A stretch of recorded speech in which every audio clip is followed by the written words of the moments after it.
Okay. What's up, guys? So pretty much what I'm gonna do is I'm gonna try and make a bunch of these videos where I just try and go over a bunch of like buzzwords that you hear when just talking about LLMs, and so one of those being tokens and tokenization, and these are in regards to natural language processing. And so, what I'll do in this video is I'll start off by giving a brief summary as to what those two things are. And this will also work as a refresher if you just need to remember what they are. Um, but, and you can stop watching the video then. But then I'll expand a bit further on what I just went over. And then lastly, I'll just summarize all the code that I went through in step 2 using tensors. And so, just really quickly in summary, what is a token? So, within a language model, a token is the atomic unit that the model is training on and making predictions on, right? And so, a token can be one of three things. It can be a word, which that's if we have the phrase dogs like cats, each word is a token. So, we have three tokens. Whereas if we do it by subwords, you have to remember that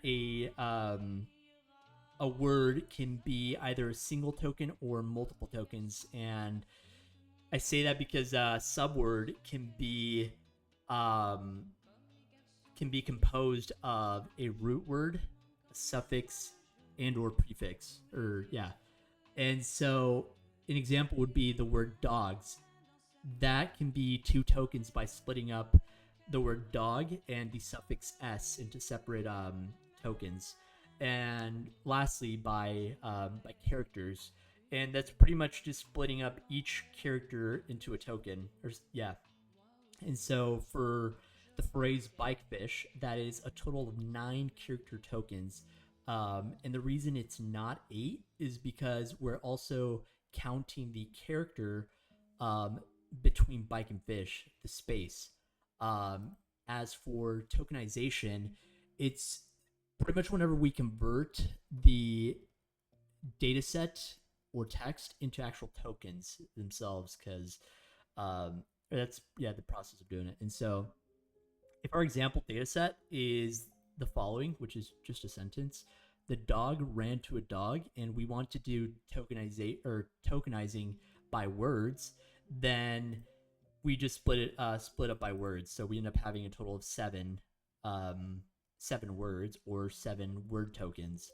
But if we're tokenizing by characters, then we pretty much split it up by character, and so we end up having a total of 22 character tokens, including the spaces. And so that's pretty much in summary what tokens are and what tokenization is. So I'm just going to expand a bit further on each of those two things with better examples. Um, so we'll be using the Tiny Shakespeare dataset, which in summary, all it is just like a text file with a bunch of Shakespeare's plays. Um, and so I'll go ahead and load that in, and I'll go ahead and just count the total number of characters within that dataset. And so you can see here that we have over 1.1 million characters within our dataset. And so if we just want to see what the first 500 characters look like, we can go ahead and do that. And so that's what you see here.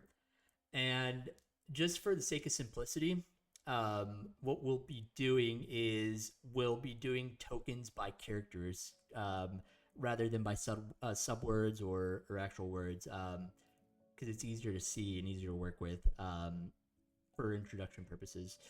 Um, and so essentially, first, what we need to do is we need to develop sort of that code book. And um, pretty much what we end up having to do is we start off by grabbing all of the unique characters that are seen at one point or another within this data set. And so we can go ahead and do that by putting the entire data set into a set, which essentially just removes all of the duplicate characters and puts it into sort of like an array, but in a randomized order. And so You can see what I mean here. So these are all of the characters that occur at least once within the data set. But to make things a little bit easier to work with, we can put that set into a list because that will allow us to sort through that list. And so once we put that set into a list, we sort it out and we see that there is a total of 65 unique characters within our data set. And so you can see here that is what we have here, or in order. And so next we will be tokenizing by characters, similar to what we spoke about here up top, right? And so, yeah, we'll be tokenizing by characters. And we do that by assigning each character to an integer value. But the way we do that, or the way that works, is remember all of the unique values that we fetched the code book, right? We can assign an integer value to each of these characters. So anytime we see the letter U within our data set, we know to assign it to 8. Every time we see the letter K or character K, we assign it to 44 or whatever the case is. And so that's what we'll go ahead and do. And so the process of doing that, setting each character to an actual integer, that's what we call the encoding part. Whereas if we are reversing, that it would be decoding. And I'll show you what I mean here within this example. So in this example, I just have this small phrase, hi there. And if I use if I just assign each character to an integer value, you can see this is what we end up having. So the letter H is 46, the letter I is 47, and because there's 2 I's, there is 2 47s. And so this is essentially what our tokens are, right? And so when we reverse that, this is what it ends up being. This is the tokenized version of it. And so just one thing to keep in mind is that we used a super bare bones, like easy way of encoding things, which is by character. Just grab a character, set it to an integer, grab a character, etc., etc. But there are other like advanced methods of doing so, such as, for example, you can do it by subword, which OpenAI has created a Tokenizer, which you can read more about these two different methods because Google also has one. But for example, if we're talking about tick token, which is from OpenAI, just know that they do it by subwords, and so their vocab is 50,000 unique tokens, right?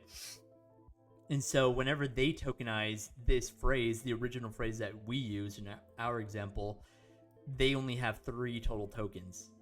And so that's a lot shorter than what we had, because as you can see here, this is what we had. But there's trade-offs between the two different methods. So OpenAI's implementation, they have 50,000 unique tokens within their code book, whereas we only have 65. But their actual list of their tokens is a lot shorter than ours, because we have like, I think our implementation, which is by tokenizing by characters, is we have 9, whereas they have 3, or their method of implementation. And so just summarizing all of this using tensors, you can see that we can do it super easily.